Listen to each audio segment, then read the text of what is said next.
Friends, પાછલા લેક્ચરની અંદર આપણે વાત કરી હતી ફોટો ઇલેક્ટ્રિક અસર વિશે કે જેની અંદર જ્યારે કોઈ પણ સપાટી ઉપર ફોટોન આપાત થાય છે ત્યારે કઈ રીતે તેમાંથી ઇલેક્ટ્રોનનો પ્રવાહ રચાઈ અને આપણને વિદ્યુત પ્રવાહ પ્રાપ્ત થાય છે અને એ કેવા પ્રકારની ધાતુઓ માટે લાગુ પડે છે. આજનો આપણો ટોપિક છે કોમ્પટન અસર. હવે જે કોમ્પટન અસરની અંદર જે મુખ્ય આવૃત્તિની વાત કરવાની છે એ છે એક્સરેની.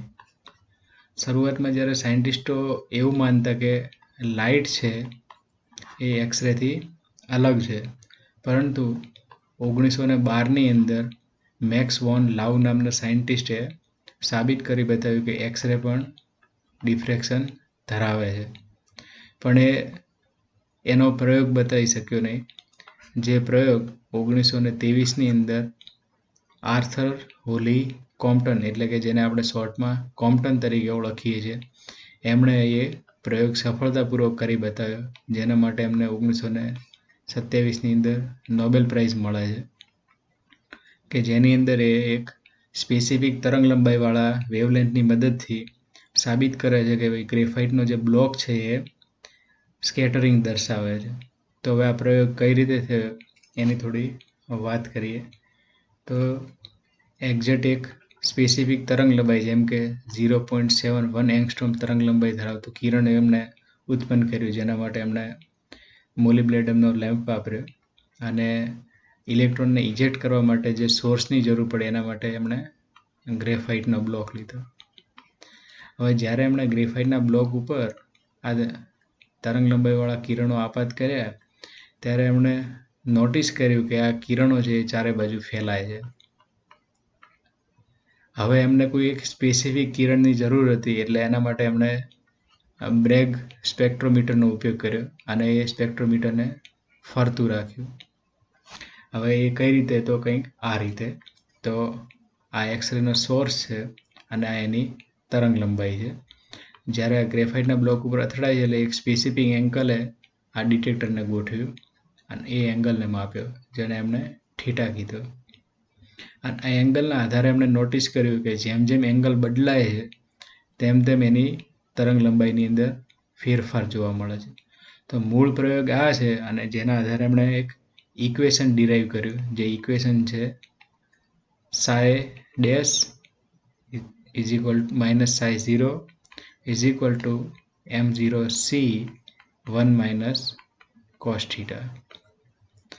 આ વેલ્યુ દર્શાવે છે કે જ્યારે પણ સોર્સમાંથી ગ્રેફાઇટના બ્લોકને અથડાઈ અને કિરણ કોઈ એક સ્પેસિફિક એંગલે જ્યારે બહાર નીકળે છે ત્યારે એની ઉર્જા કેટલી હોય છે, પ્લસ એ કેટલી ઉર્જા ઇલેક્ટ્રોનને આપે છે, અને જેને આપણે શોર્ટમાં કોમ્પટન અસર તરીકે ઓળખીએ છીએ.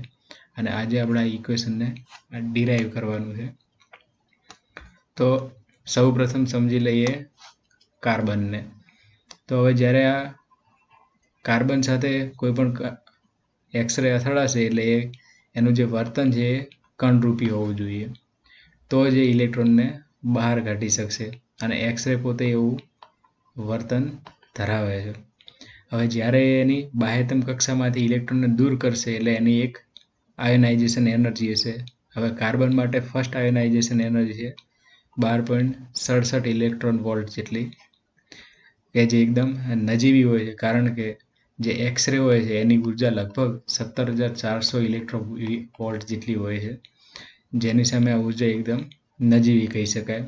હવે જ્યારે આ અહીં અથડાશે ત્યારે એ કેટલીક ઉર્જા કાઇનેટિક એનર્જી સ્વરૂપે તે ઇલેક્ટ્રોનને આપશે, અને બાકી વધેલું જે હશે એ તરંગ લંબાઈ રૂપે ત્યાંથી છૂટું પડશે.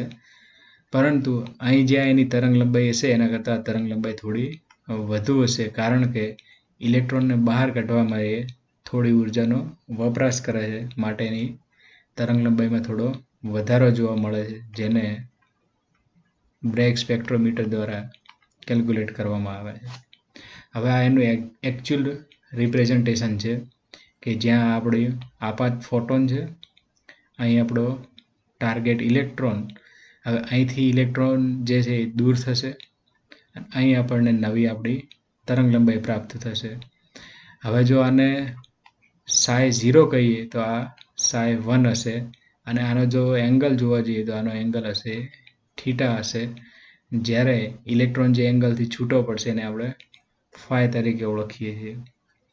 હવે આની અંદર કોઈ પણ બે વસ્તુ જો જોવાની હોય તો એ છે, ફર્સ્ટ છે શક્તિ સંરક્ષણનો નિયમ, કારણ કે આની સાથે ઉર્જા સંકળાયેલી છે, અને બીજો છે વેગમાન સંરક્ષણનો નિયમ, કારણ કે આની સાથે એનું વેગમાન સંકળાયેલું છે કે એ કેટલીક સ્પીડ સાથે અને તેની સ્પીડના ફેરફાર સાથે પોતાના કેન્દ્રથી દૂર જઈ રહ્યું છે. તો આ શક્તિ સંરક્ષણનો નિયમ કહે છે કે ભાઈ ઉર્જાનો જે કુલ જથ્થો છે એ અચળ છે. એ જ રીતે વેગમાન સંરક્ષણ કહે છે કે ભાઈ ધારો કે કોઈ મીડિયમ, એટલે કે ધારો કે જો એને એક્સ અને વાય અક્ષમાં દર્શાવીએ તો જે પણ દિશામાં એનું વેગમાન થશે એ માધ્યમ પૂરતું જ રહેશે. તો હવે જો એને મેથેમેટિકલ રીતે જોવાનું આવે તો કંઈક આ રીતે છે. શરૂઆત વેગમાન સંરક્ષણના નિયમથી કરીએ તો તેમાં ધારો કે એક્સ અક્ષ છે. હવે ધારો કે અહીં આને જો અક્ષમાં રૂપાંતરિત કરો તો આ થશે એક્સ અક્ષ, આ થશે વાય અક્ષ, અને બંને સાથે પોતાના એંગલ અલગ બનાવશે.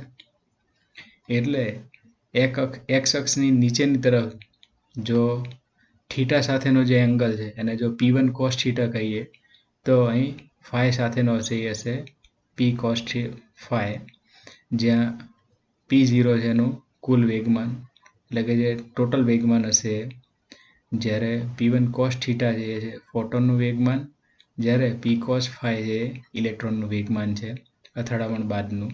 અને હવે જો આ ઇક્વેશનને રીઅરેન્જ કરીએ તો કંઈક આ રીતે થશે, P0 minus P1 cos theta is equal to P cos phi, જેને આપણે ઇક્વેશન 1 નામ આપીશું.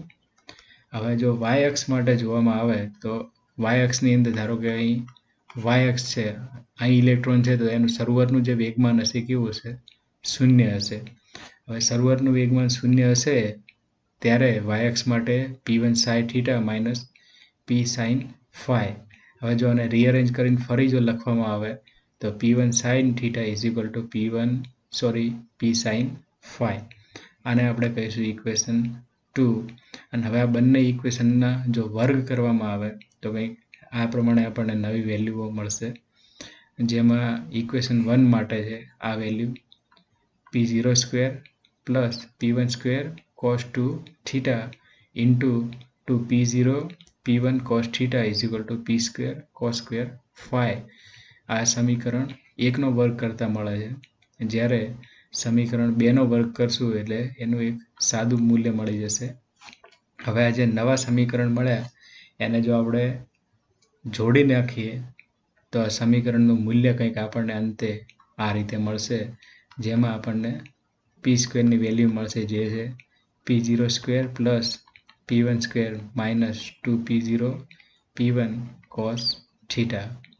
આ વેલ્યુની આપણને આગળ જરૂર પડશે.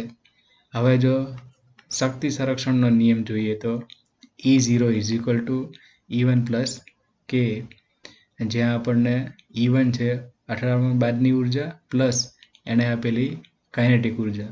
એટલે કે ધારો કે જો શરૂઆતમાં એની 17,400 જેટલી EV જેટલી ઉર્જા હોય તો એ ક્યાં આપશે? તો એક તો અથડામણમાં વપરાશે, અને અથડામણમાં વપરાય બાદ ઇલેક્ટ્રોનને કાઇનેટિક એનર્જી તરીકે ઉર્જા આપશે, જ્યારે બીજું તરંગ લંબાઈ તરીકે છૂટું પડશે.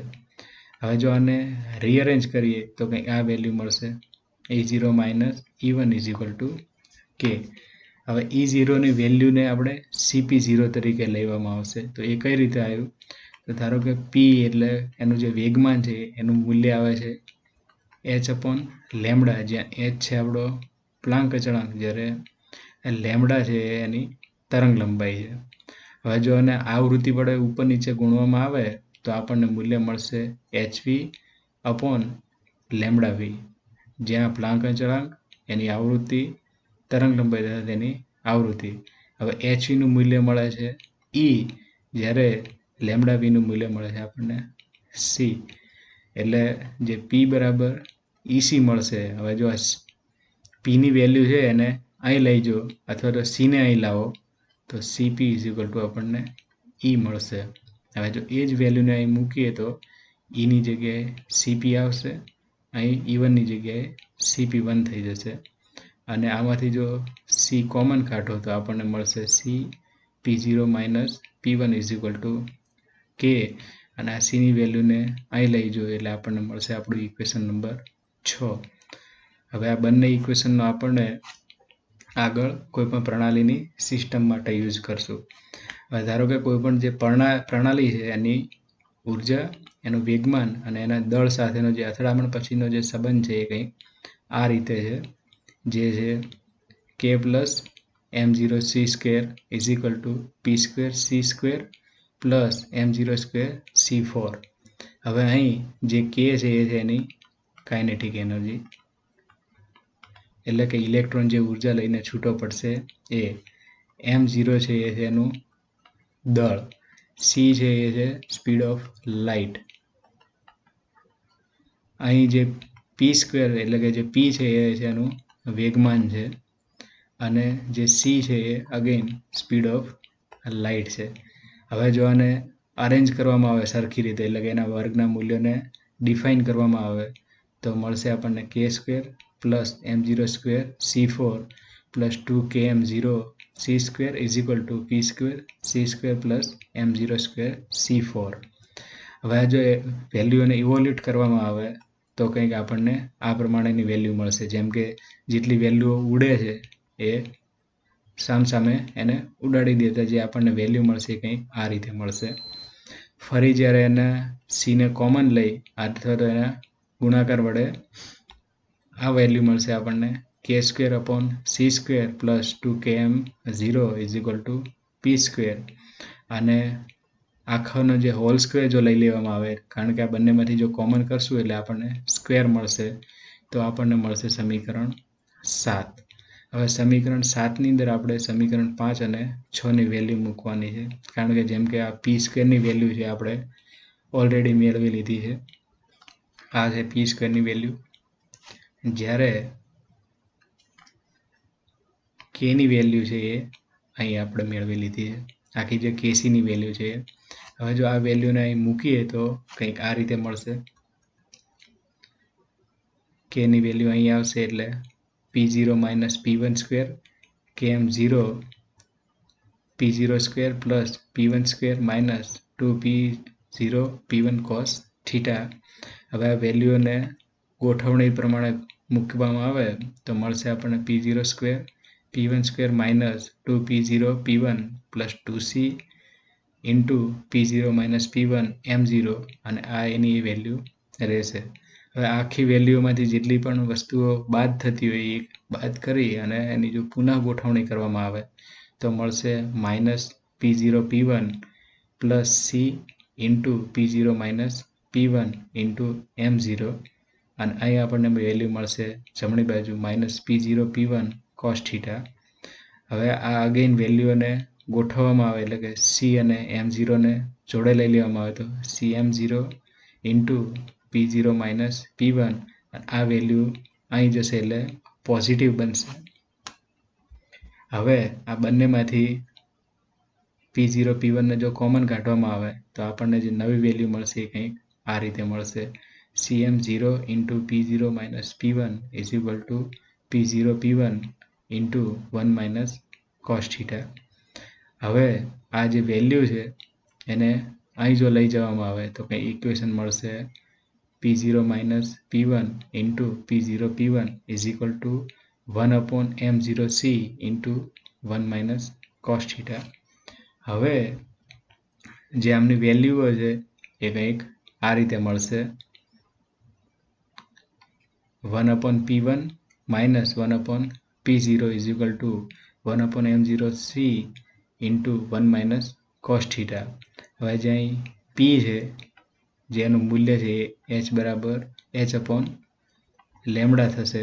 હવે આ કિંમતોને જો અહીં મૂકવામાં આવે, હવે જે આ p1 છે નીચે છે એટલે જે આખી વેલ્યુ છે આ રિવર્સ થશે, એટલે જે લેમડા છે એ ઉપર આવશે, એટલે પ્રથમ મળશે આપણને lambda dash upon h minus lambda upon h is equal two 1 upon m0 c into 1 minus cos theta.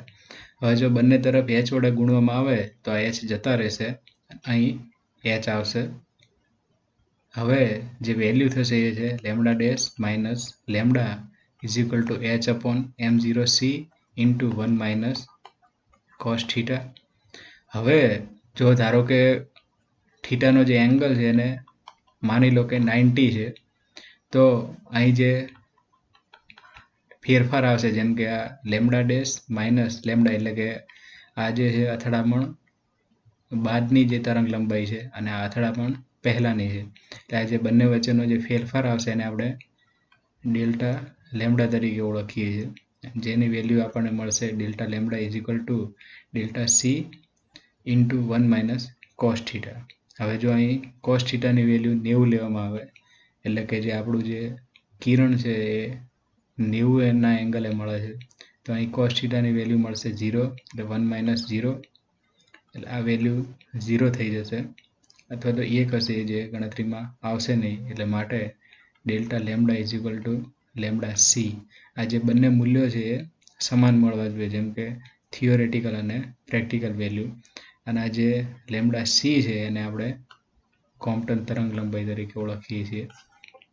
અને કેલ્ક્યુલેશનમાં જે મોસ્ટલી ઇક્વેશન યુઝ થાય છે એ ઇક્વેશન છે આ રહ્યું, જે છે lambda dash minus lambda is equal two h upon m0c into 1 minus cos theta, જે કોમ્પટન ઇક્વેશન છે આપણું.